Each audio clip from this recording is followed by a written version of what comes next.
right, and welcome back here. On deck here on CSR with me, Charles Prodigy, Richey, and of course, Reese Ruler right now. We're getting some NFL extra points right now, and just to give everybody a little tracker of what is going on with COVID-19. Remember, back early in August, before the beginning of the season, a lot of players had a chance to opt out of the season right now. We had a total of 67 players throughout the year have opted out on this season as we looked at it, basically, who would not play the season. But so far right now, beginning last week, Reese, we saw like on Saturday or Sunday, I believe it was Sunday morning when I first heard the news, that A.J. Terrell, the Atlanta Falcons, was the very first one who got hit with who actually got tested positive to start off with. He was the very first player. He missed the game against the Falcons right there. He was a backup rookie. And then later on, he also had some players from the Tennessee Titans who got in contact with the Vikings. Vikings tested negative. The Titans, they have about 7 players on there, which 4 out of their 7 is starters. And plus, you also have 1 player from the Jaguars, running back. And we already mentioned A.J. Terrell, the Falcons. And last but not least, Superman himself, Cam Newton with the New England Patriots. That brings the total up to 10 players right now. And the biggest news, too, that dropped earlier this week was that the Steelers and Titans game, their weekend game got canceled. They were trying to salvage it for a Monday or even a Tuesday night football game. That went out the wayside once they had about 5, once their total came up to 7 players on the COVID list, plus 6 staff members, bring up a total of 13 from the organization, players and staff. So instead, what's going to happen is the Tennessee Titans and Steelers, they will play on October 25th, where the Steelers were supposed to take their bye week on November 1st. They will have been playing the Ravens on October 25th, and then they will play the Ravens on November 1st. Steelers and Ravens, ironically, were supposed to be taking the same bye week at the same time on November 1st. And as it stands right now, so we got the Chiefs and Patriots. The Chiefs and Patriots with Cam Newton being the one was tested positive.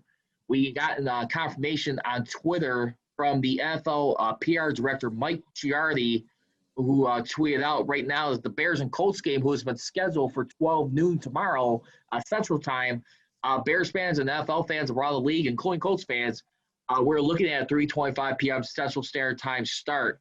And in the meanwhile, for going into this game right now, as we look at it for this game, the Bears are going to be having at least about, I want to say, 8, 9 starters on the injury report right now. You got 2 of them who are – you got one of them who is questionable, which is Khalil Mack, outside linebacker Khalil Mack. He has been dealing with a knee injury. He's been limited in practice all week. Then, of course, the 2 guys that you got there, doubtful and questionable, is Sherrick McManus, your safety, and, of course, Josh Woods, inside linebacker right now.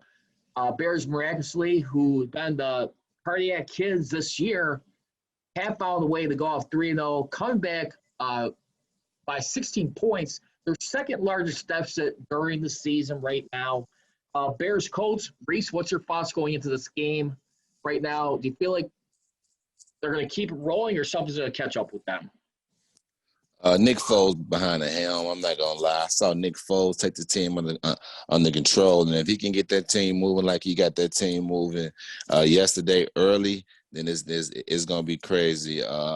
Look for Cordell. You know what? For some strange reason, I feel like Cordell Patterson going to get some extra runs and he's going to make use of those. So I'm going to take the Bears 4-0. I understand that I think Phillip Rivers over there in Indiana, and they got a 3-point saying that they're going to win by 3. But I think the Bears are going to come out here and surprise the Colts, actually. Yeah, I definitely feel so myself. And I got to tell you, one guy who I've been impressed with, I know he's been having a little bit of contract disputes right now with the team, trying to get some attention. He took social media off his account about a couple weeks ago. I'm talking about none other than Allen Robinson right now. of the Chicago Bears right now, who has been maintaining his focus, doing his job. I mean, he leads the team in reception yards with 230 yards. Granted, he's only got one touchdown to show for it, but when you think about all the struggles he had to do, where it's with Trubisky or whatever, I mean, basically throughout the year that he has been doing here, I mean, this is a guy who has definitely showed up, stepped up. He did his job basically in this contest when we look at it. He got his only touchdown pass, not from Trubisky, but from Nick Foles, which actually proved to be the go-ahead score in this they actually brought him within 3 points. Excuse me. So he was able to get that boom close right there. Robinson right there, no doubt about it. He deserves a star on that team. For sure. Robinson, like I tell everybody, he should have been a Pro Bowler last year. The man was incredible, if you ask me, if I'm not mistaken. I'm trying to really pull up his stats from last year, but just alone, he played 16 games. He had 7 touchdowns, over 1,000-yard season last year. I thought that he was going to actually be a Pro Bowler. He had 96 receptions, almost 100 receptions on 154 targets, 1,147 yards, averaged over 11 yards a carry, 7 touchdowns. And I believe that he definitely should have been a Pro Bowler. And I believe under the helms of Nick Foles that he actually might be a Pro Bowler. Like I said, he came out there and the offense seemed like he clicked. And they also seemed like that the offense got a breath of fresh air. Like they actually want to say, okay, we tried Trubisky, and that coming out there, this guy immediately put points on the board. So I think that's my reason for picking them. I believe that this week, knowing that these guys have got a new guy going behind center, and that they feel more confident in, that they will just play a little bit more harder for actually his first win of the season, because you don't know everybody. Because Trubisky started last week, Trubisky got the start, and Trubisky is actually 3-0 as a starter this year. Let me ask you a question. How much concern do you have a little bit of legitimacy to recognize with a guy like Phillip Rivers this year? I mean, I know he has 3 touchdowns, 3 interceptions.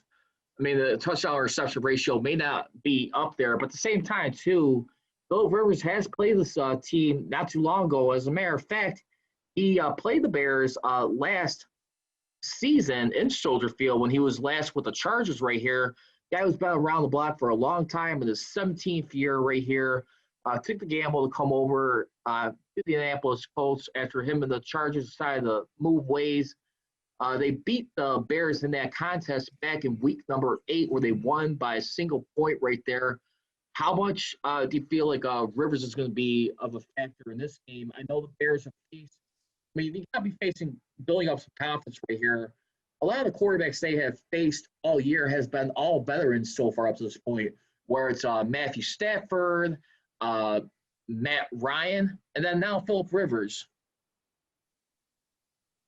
When you look at Phillip Rivers, he always been, excuse me. When you look at Phillip Rivers, he's always been one of them high risk, high reward type of quarterbacks. Like I always says, he always going to go for the big shot. Believes that he can squeeze in them tight windows. He's a hell of a quarterback.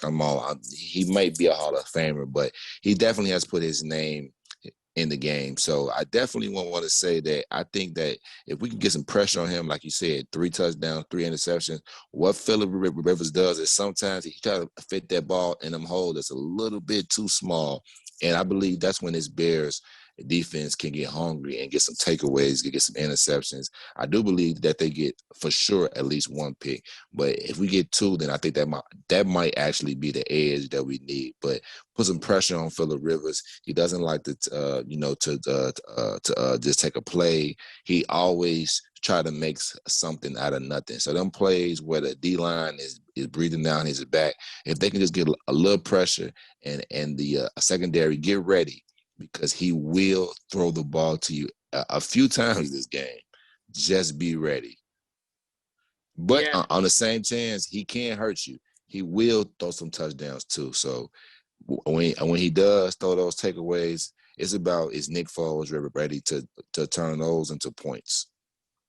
Phillip Rivers does for his career against the Bears. He does have a 500 record at 2-2 right there. So it is kind of like a little bit of neck and neck right there when we look at a guy. I mean, he's still savvy, but I can tell you what, I'm gonna go ahead and put my money on the Bears tomorrow in this contest. Only reason why because they've been doing it off older quarterbacks. I don't think they felt like real legitimate young quarterbacks that could like really fret them. I mean, yeah, you have Daniel Jones right there, but there's a messed up situation right there, the dysfunctionality right there with the Giants going for some major growing pains with Joe Judge right there.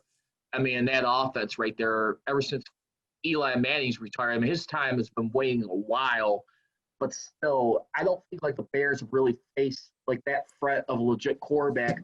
I think this is going to be like their big test right here coming up. I mean, not this week, but soon rather than later right there. I mean, the only other test you're going to have after this, a week after Week this. 5, well, week after that, they got to play that number 12. Yeah, Got to on play Thursday TV night football, 12. as a matter of They got fact. to play TV 12 the next week. So, yeah. So, like I said, that'll be a test. Also, another veteran quarterback. So, like I said, if the Bears need to get this line needs to get to these veteran quarterbacks because they don't want to take the hits. They want to get that ball out quick to their receivers and allow them to make plays. So, please put some pressure on them. Another game, I don't know, I'm sorry, but another game that's intriguing to me is have you been watching the Browns? Are the Browns real to you? The Browns, for right now, have been doing decent. I think they had their wake-up moment on Thursday Night Football when they beat the Bengals right there. I mean, they've definitely been reeling right there. They beat the Washington football team. I saw a little bit of that. I think right now for the Browns right there, with a guy like Baker Mayfield, listen, I'm still a believer in a guy like Baker Mayfield.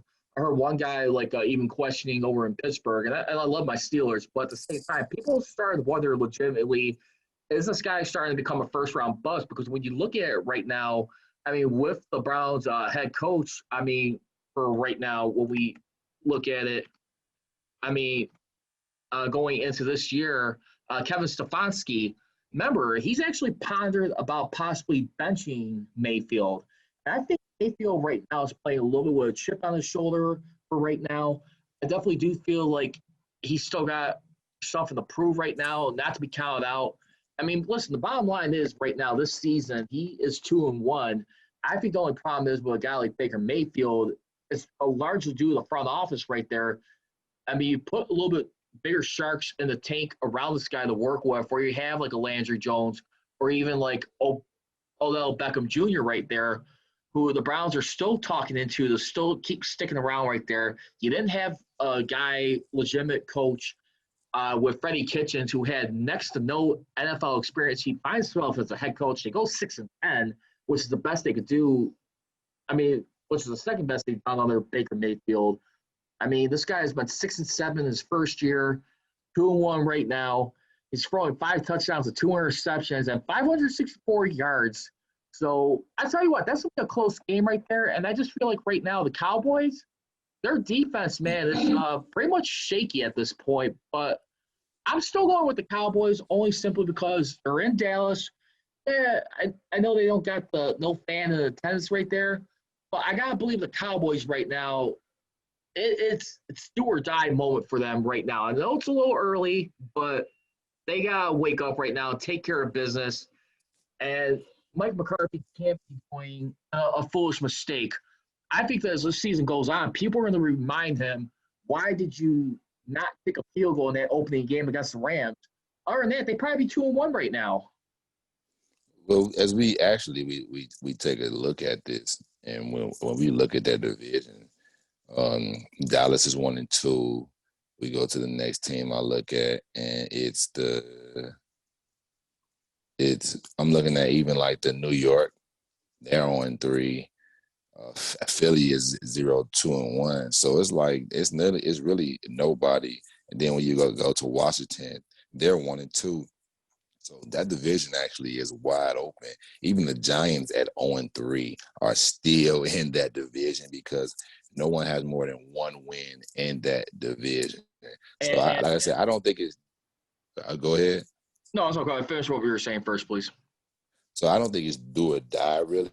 but I believe that whichever team actually wakes up in this division, I believe, and what's so crazy is we praise this division because the Cowboys is in there. This has been an 8-8 division for years. For years, this has been an 8-8 division.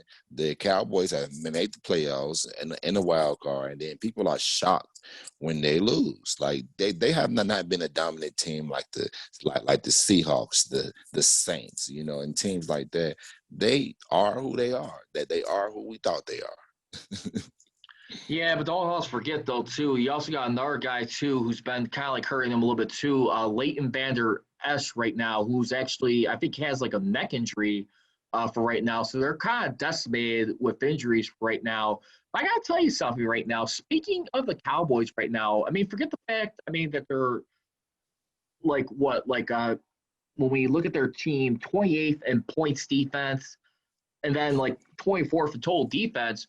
One guy who I think has been like an interesting story to see come back, and he's been getting a lot of props from the commentators, especially recently from Troy Aikman too, is none other than Aldon Smith right here.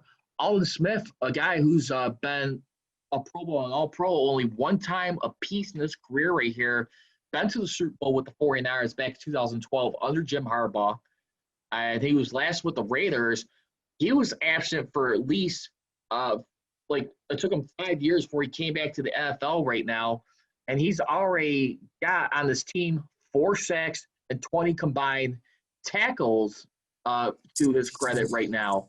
So that's one guy to pay attention to for right now. But other than that, I just feel like the Cowboys, they're just decimated right now. They really are. All right, well, I'm gonna go ahead and give you my picks before I get out of here. And Go ahead. the Go for it. Indian Chicago home field, even though they are supposed to lose by 3, I'm gonna take Chicago. Nick Foles, hot start. I believe he got in yesterday. It's not like his first start. He got some little playing time yesterday. He came back. So last week came back. Jacksonville and Cincy. Jacksonville 1-2. I believe Joe Burrow get his first. Get his first W. It's been real close. First game, kicker missed it. Did a tie last week. I believe this week he gets over the hump. Cleveland, For us Dallas. as a I'm gonna take Cleveland. New Orleans and Detroit. I'm actually gonna take Detroit. I don't know what it is, but without Mike Thomas in the lineup again, New Orleans doesn't look like the same team. Seahawks in Miami, of course, Seahawks. I don't even need to explain that. Tampa Bay and the Chargers, go Chargers. No, I'm gonna take Tom Brady in that one. While Washington football hosts the Baltimore. Baltimore came off a bad loss against the Chiefs. I think they're gonna take all the aggression out and win big against the Washington team. Arizona and Arizona and the Panthers. I'm gonna take Arizona. Kyle Murray. I believe that he'll be in the conversation for an MVP this year. Watch it. 2-3 teams. Minnesota and Houston. I don't know. I can flip a coin. Only because Minnesota is in our division. I'm gonna take Houston. I got the Giants against the Rams. I'm gonna take the Rams. Easy pick. Las Vegas against the Buffalo. You woke me up to them. So Buffalo, even though they 3-0, but the Las Vegas Raiders at home again, I believe they're gonna stand strong. I'm gonna take them. They advance to 3-1. San Francisco and Philly, I don't know what's going on with Philly. I can't trust. So I'm gonna take San Fran, even with the injuries. And my game that's very interesting is the Monday night game. Atlanta versus Green Bay. Atlanta is 0-3, but can easily be 3-0. They have 2 games where they had a 98% chance of winning in the last 2 minutes, blow it. I believe that this week they beat that bad man Aaron Rodgers at home, edge them out by 3. I'm going to take the Falcons against Green Bay. All right. Well, and for myself, give me the Carolina Panthers at home. I'm gonna call that an upset right there. Panthers will beat the Cardinals right here. I can see that one happening. Hey, Bridgewater his feet with Kyler Murray right there. I believe those are the Cardinals. That's correct. It's Kyler Murray of the Cardinals. Got Bears Colts at home in Chicago. Easy for this one. Give me the Bears in this one. I think it's gonna be close. I wouldn't be surprised if it's another close game, but I think they kind of learned their lesson from last year when playing Phillip Rivers in Chicago. So give me the Bears go 4-0. You got the Jaguars and Bengals right now. I'm gonna go ahead and give it to the Bengals. I think they're gonna get their first win of the season. I feel a win coming for them. I know their first game they just lost barely to an offensive pass interference call against the Chargers. They had one right there. So give me the Bengals to get their first win, the victory of the week. Cowboys, I expect them to sell back down, play a little bit back down to earth right there. I know Nick Chubb's probably gash his team for most of the game, but I got to believe right now you got Dak Prescott right now. Ezekiel Elliott's going to look to have like a bounce-back game in this contest. And CeeDee Lamb has been playing just as hot as a receiver in his young debut. Give me the Cowboys at home. Lions, I'll have to agree with you on that. Give me the Lions to upset the Saints. And then we also got the Minnesota Vikings in Houston. Give me the Texans right now. Vikings are a mess right now. There's still plenty of people wondering if Kirk Cousins should be traded. I mean, at this time right now, there's still not a lot of people sold on Cousins. Like, I'm on my fantasy team, but as my backup quarterback, so I'm really concerned with him right now. So give me the Texans. Then you got the Seahawks and Dolphins in Miami.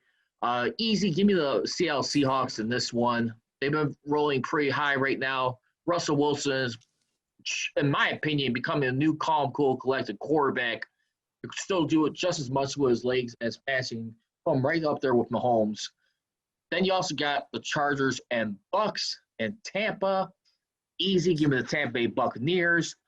You got the Ravens versus the Washington football team in this contest. I would not be surprised. I'm going to go ahead and give it to the Baltimore Ravens, but watch out for the Washington football team to possibly keep this team close right here. Then we also got the Giants and Rams. Give me the Rams in this contest. I don't see anything happening right there. Bills versus Raiders in Vegas. Go ahead and give me – I'll probably go with the Bills. I'll go with the Bills over the Raiders in that one. I like the Raiders, but Bills got just this real good defense right there and a decent quarterback in Allen. I see them sneaking one out there. Eagles, Niners. Give me the Niners at home. And last but not least, Packers and Falcons. Falcons, sorry, it's not happening on Monday night. I mean, I like Matt Ryan, but I also got to believe when you're facing a cold weather team like you do, the only other time they really had a historic upset in Green Bay Lambeau Field was with Michael Vick, who was the Falcons quarterback at one time. So give me the Packers in that one. I'm not saying it can't happen, but when I look at right now, Aaron Rodgers, I talk about LeBron James, getting robbed of the NBA. I'm getting robbed of the MVP. Well, I'm going to go ahead and say this, like what I said for LeBron James for Aaron Rodgers. I expect Aaron Rodgers to be in pissed off Aaron Rodgers mode versus the Falcons Monday night. As LeBron James is in pissed off MVP mode. All right, well, picks are in. Let's see. We're gonna discuss them next week. See what happened. Definitely. By this time next week, we'll be talking about championship Lakers. Yeah, I hope so too. I like their chances, but like I said, don't be surprised if it's 5 games once again right now. Hey, like Moses Malone said, the great saying, "Fo, fo, fo." Well, I tell you what, I wouldn't mind 5-5-5 for the Lakers. Hey, 5-5-5. You right? Hey. If I'm the Lakers, they win 5 games. This is what I call their playoff run. Give me a high five. Give me a high five. That's what I would call it, and well-deservedly so.